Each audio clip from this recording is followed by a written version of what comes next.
Aggressive हो गया? सबसे पहली बात तो ये था कि शुरू से ही जो उनकी नीति थी वो गलत थी। हाउस को 2 बजे आज शुरू होना था। 2:20 जब हाउस में सब भर गया, फुल हो गए, पार्षद सारे हाउस में आ गए, तो 2:20 पे ये अनाउंस किया गया कि हाउस जो है वो 2:30 बजे स्टार्ट होगा। 2:30 बजे के बाद जो महापौर साहिबा हैं वो 2:35 पे हाउस में आती हैं, और उसके बाद आने के बाद वो यूँ कहती हैं कि सभा की कार्यवाही आगे बढ़ाई जाए। तो हमने इस बात पे ये कहा कि सभा की कार्यवाही यूं कहिए शुरू की जाए, क्योंकि जब शुरू ही नहीं हुई है तो आगे कैसे बढ़ाई जाएगी। एक बात ये हो गई। दूसरी ये बात है कि वो ये तो उनके 2 डायलॉग बन गए हैं कि समय का अभाव है और नेता सदन जो है प्रस्ताव रखें अपना, बस उनके ये 2 डायलॉग हैं।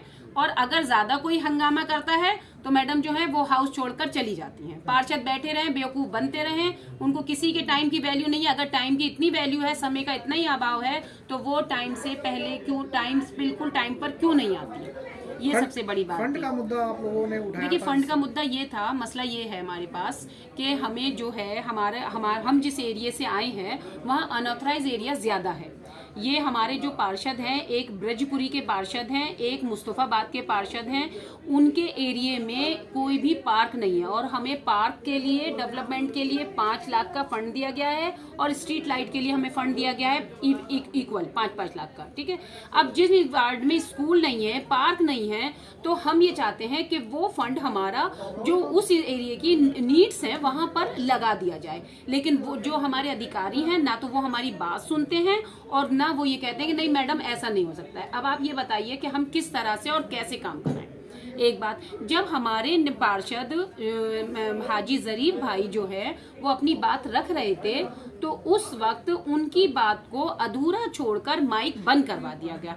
हमने, चूंकि मैं नेता कांग्रेस की नेता दल की वो हूँ, इसलिए मेरी जिम्मेवारी बनती है कि मैं अपने हर पार्षद को बारी बारी सदन में बोलने का मौका भी दूं और उनकी आवाज के साथ अपनी आवाज मिलाकर उनके एरिया के मसलों को हल करूं।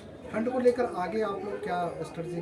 देखिए, फंड को लेके हम आगे यही मसले दे जा रहे हैं कि हमारा अनऑथराइज एरिया है। हम जानते हैं कि एमसीडी के पास एक लिमिटेड फंड होता है, वो ऑथराइज एरिया में ही अपनी जो है सर्विस पूरी तरह से नहीं दे पा रही है, तो अनऑथराइज एरिया को कैसे डेवलप करेगी। तो हम ये चाहते हैं कि जिस एरिया में, क्योंकि एमसीडी के पास कम से कम इतनी तो अथॉरिटी होगी कि जो उनकी सरकार के केजरीवाल जी हैं वो एमएलए को इतनी अथॉरिटी दें कि वो अपना फंड जो है वो अनऑथराइज एरिया में लगाने के लिए हमको इतनी स्वीकृति दें।